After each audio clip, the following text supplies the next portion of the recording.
Hello and welcome. My name is Kylie Royce-Adams and I am the director of this production of The War Is Over.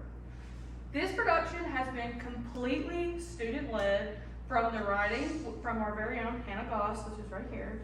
So, yay. This production is also sponsored by Patchwork Players. They have been so wonderful to work with and helping us fund everything that we did today. That being said, Patchwork is run completely off of donations. So if you enjoy this production today or you feel led, there is a donation jar that is located outside.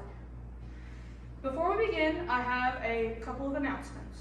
In case of an emergency, you will go through the exit which you have entered through.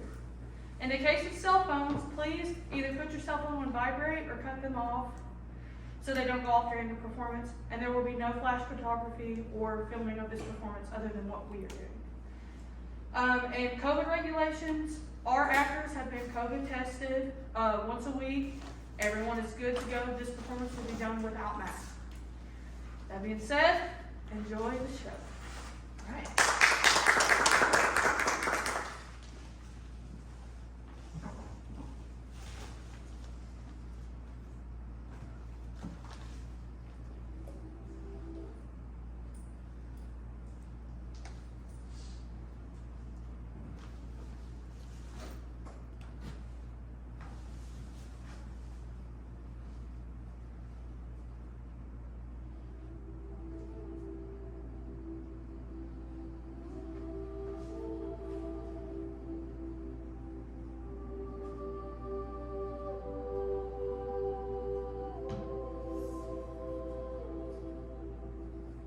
December 25th, 1971, Christmas. A war between two countries in Europe has raged on for 5 years. Both sides have acquired many casualties. Countless men, women, children, all hurt, missing, or dead. The leader of one of the countries, President Jones, has called for negotiations to end the fighting. She has sent a letter to the president of the opposite country, Army Coast, to box her, or his official name, General Lowe, who has just responded. They have agreed to bring only themselves. No bodyguards, no guns, only a pad.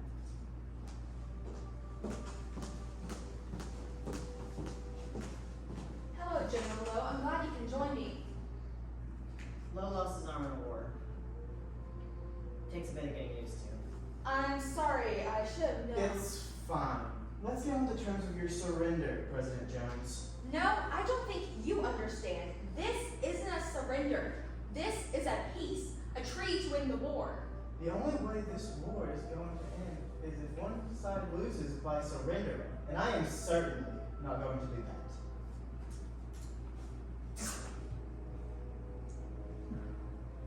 A white flag means surrender. No one wants to have it, but somehow it appears.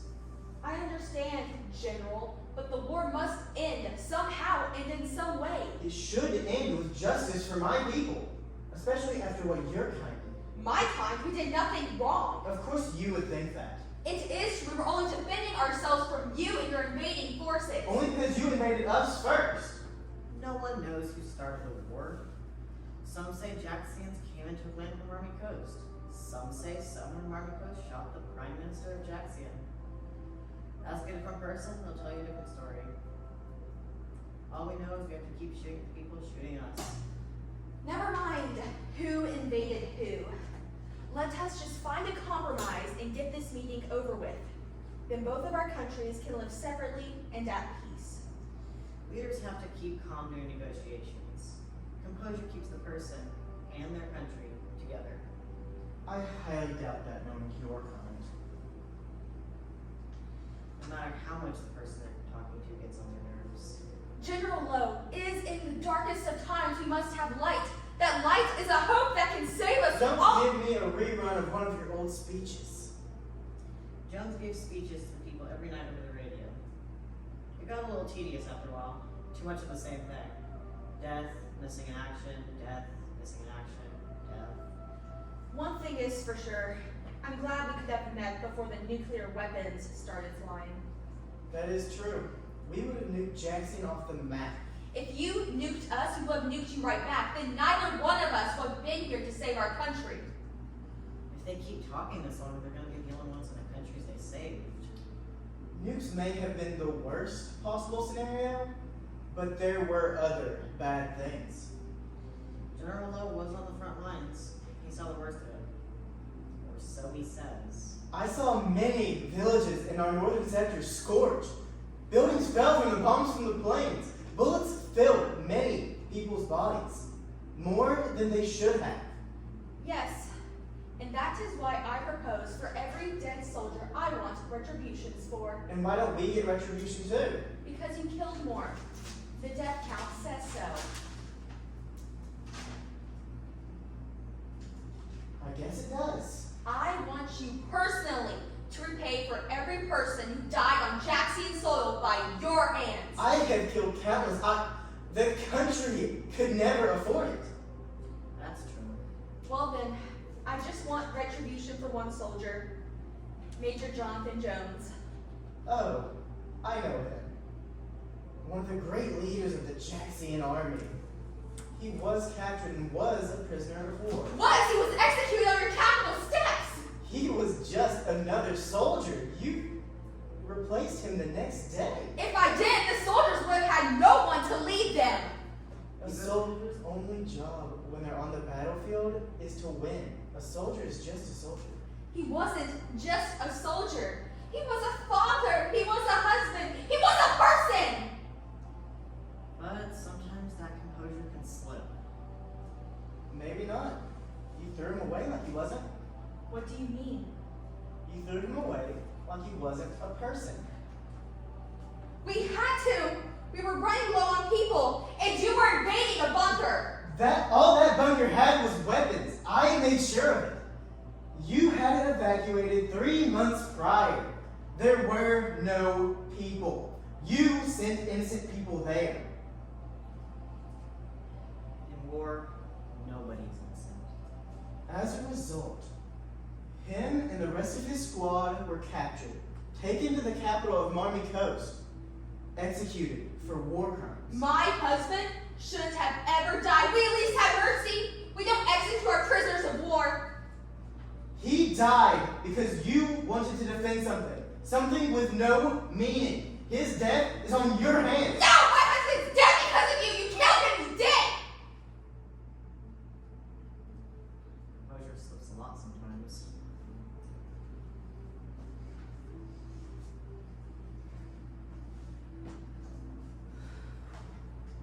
At least I don't kill children. Don't you? I have scorched schools and empty playgrounds that say otherwise. That's not the point. We don't recruit children for suicide missions. What are you talking about? The draft. Everyone, including men and women at the age of 16 in Marmy Coast, had to sign up for the draft. It wasn't an option. Luckily, only one person from each household had to be chosen.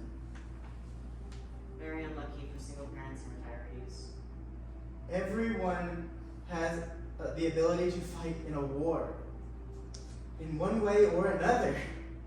There is something for everyone. It's cruel. Some of those children never got to grow up. Nobody should be forced into a war. Giving someone an ultimatum, it's better than giving someone an ultimatum. Giving people a purpose is better than dangling a carrot in front of them. I made good on my promise. The people got their money. President Jones announced that anyone who signed up for war could send back all of the money they earned, plus a bonus,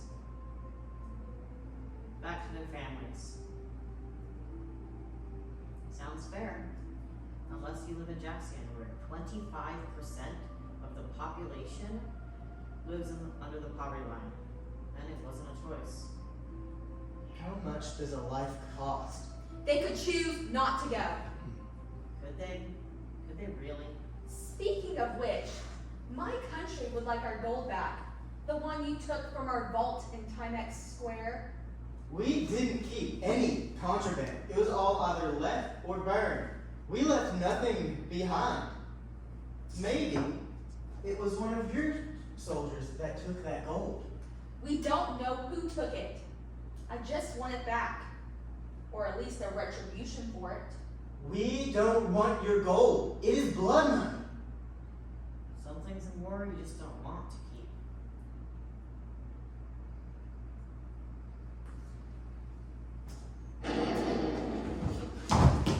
Seems like you kept some things from the war.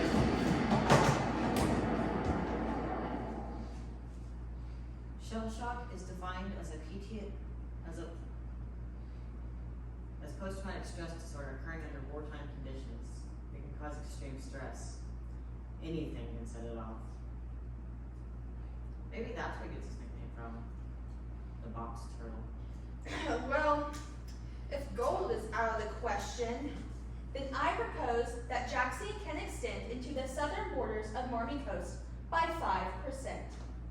5%?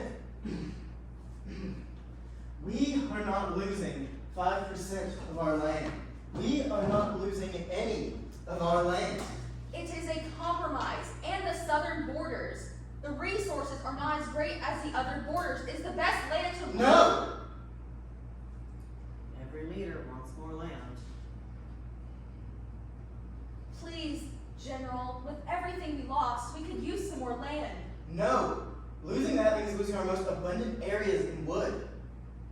All things considered, General, most of our trees were burned down when your Red Crusaders came through. They were not under my orders. But they were from your country. I condemned them in the speech to our nation. Where else do you suppose we take 5% of land? The land of Marmy Coast is not negotiable. It is a fine compromise. No land! But No land! we only want 5%. No! All things considered, General, we lost 5% of our population, including 3,000 children. Fine. We will pay back Jackson 5% of its current worth as retribution for the dead soldiers. But There's always a catch. But what? you have to release all prisoners of Marmy Coast with presidential pardons as you personally take them to the Marmy Coast and Jackson border. My security detail will be there. That is fine, as long as you are there. What are you going to do? Bomb me? Have an assassin pointing a sniper at me? No, I just want to show my people I was able to get the president of Jackson to the border. Something that has never been done. It hasn't happened in Jackson's history either. So, do you agree to be put in the arrangement? Yes. Perfect. What's so funny? I just thought of something.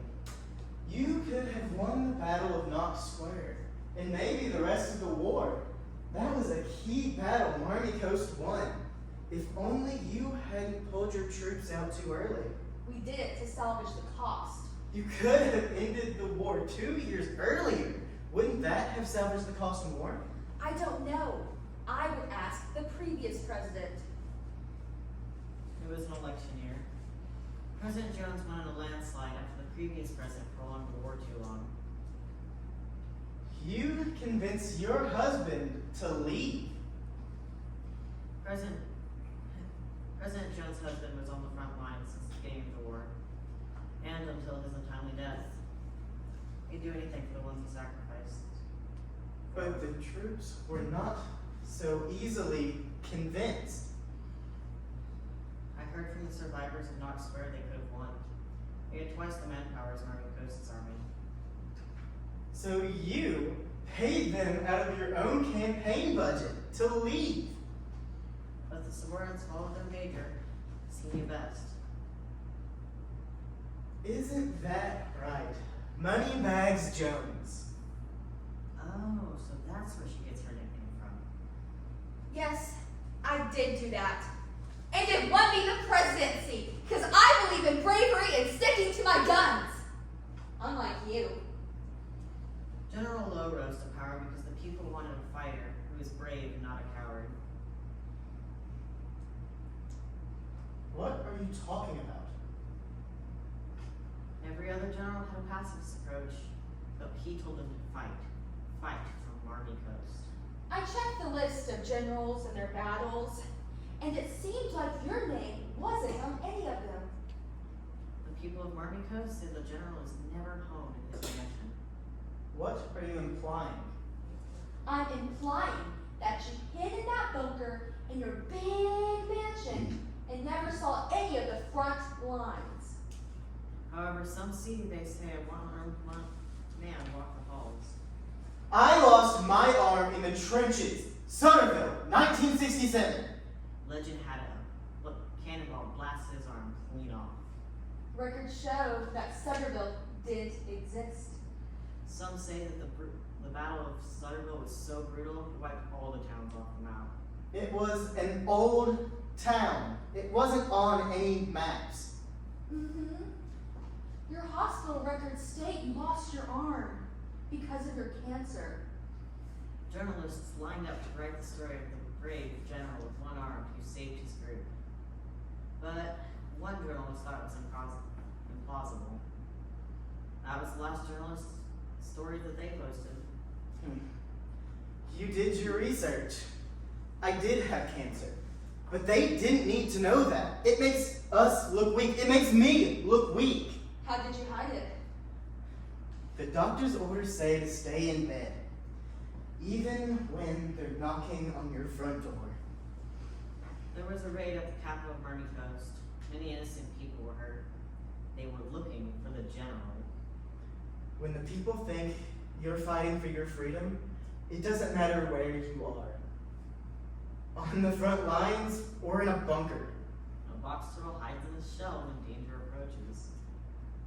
Sacrifice 100 people or sacrifice myself. The choice was obvious, Madam President. The sacrifices a person makes during war shows how important a person is. The more important ones in a war are the ones who survive. They're the ones who tell the story, the good and the bad. You agree with me. Do not act like you would have done anything differently. I suppose so. They say the most important persons in a war isn't swords or guns, it's secrets. These are some pretty big secrets. They could ruin both of our reputations as leaders if they got leaked to the press. We could keep it between us. Nothing leaves this room. Fine by me. Well then, are we in agreement? I think this treaty talk has gone off long enough. Agreed. A simple compromise for a complicated war. So, who got the better end of the deal? Are you asking me who I think won? Yes. I suppose we both won.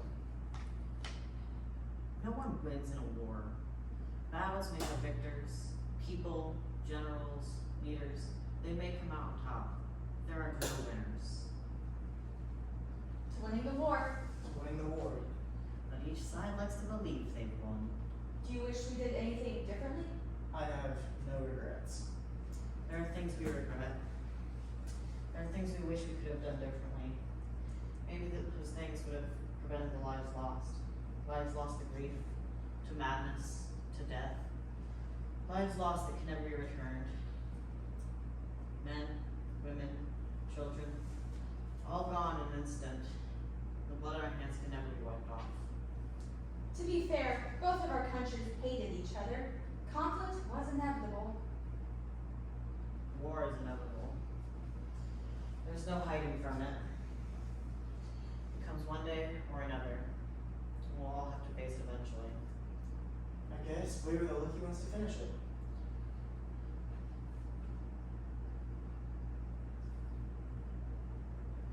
When we sign this treaty, the fighting stops.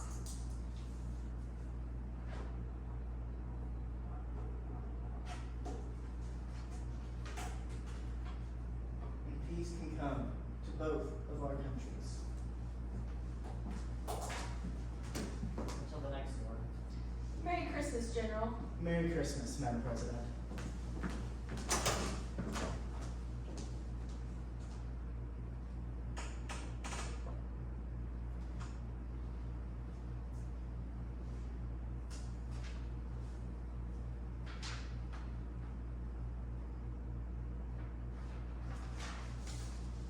Congratulations. War is over.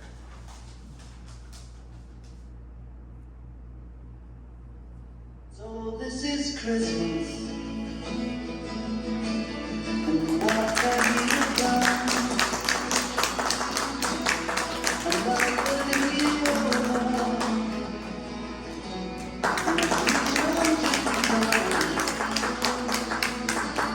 And so this is Christmas. I hope you welcome the near and the dear one.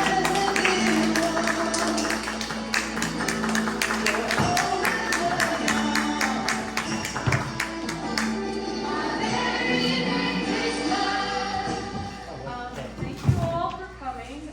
We are going to have a talk back. You're more than welcome to stay if you want to stay and ask us some questions about the production, or you're more than welcome to leave. But there's also, don't forget about the donation bucket that is hanging outside.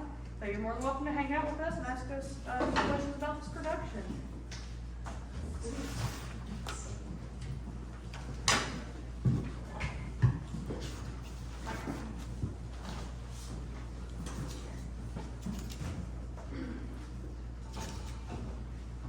I can't see, so I don't know if you can bring this up. Can I ask you a question, Hannah? Yes. At how long ago did you start working on this project? It's been in a project for a few months. I've had inspiration from everything, including present day and then historical moments. Because it, was set in 71, of course, I thought of Vietnam, but I couldn't help like the writing. I really, really enjoyed your work, and I just couldn't stop thinking about in the conversation and even in your comments about what's happening right now in Ukraine. And that's why I asked, is I wondered. It is inspired by Ukraine just a tiny bit, but it's also inspired by all the historical moments in the past, like World War I, World War II, and it's also really based off the John Lennon, The War is Over song. Oh, of course. Okay, now your next play has to be on Imagine. Any other questions? What did you think of working on as you were building your character and stuff? What was? I really enjoyed it. The role that I played for the mediator was a little bit more open, so I really got to play around with it and figure out what my character's motivations are to do what he's doing and do how he is acting. Yeah, because you could tell. I mean, I will say that there was a lot of thought that went into this, and I think that's what I enjoyed seeing brought to life from just words on a page. I had fun doing it. Yes. I really did because, see, Hana didn't get to be involved in my process at all. And so we had, after I had came up with my director's concept and what I wanted to do and the two different time periods, because Elias's character is in a different time period than what they are. And Hana didn't originally have it set like that. I just kind of made that decision. And so it's been cool to see what she had in mind as a playwright and what I came up with as a director. And I've been really enjoyed creating this. Well, in the stage directions in the written part of the play, did it call for your character to have the book and be making notes? It did not. No. Okay, because that helped us understand the That was time frame. That's what I had decided. I was like, we're gonna make you this historian that is opening this book and researching this historical treaty moment that's going on, and you're really making more comments about this book you're reading, not this scene that's happening. And so that was more of a decision. I was like, we're gonna do this.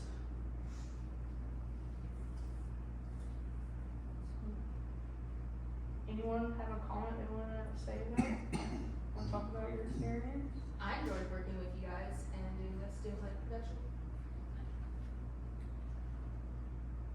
It was good tension between the two of you. Just, it was good. Thank you. Well, if that's all, then I guess we can wrap this up. Is there anything else anyone wants to say or add? I've enjoyed working on it, it was a lot of fun.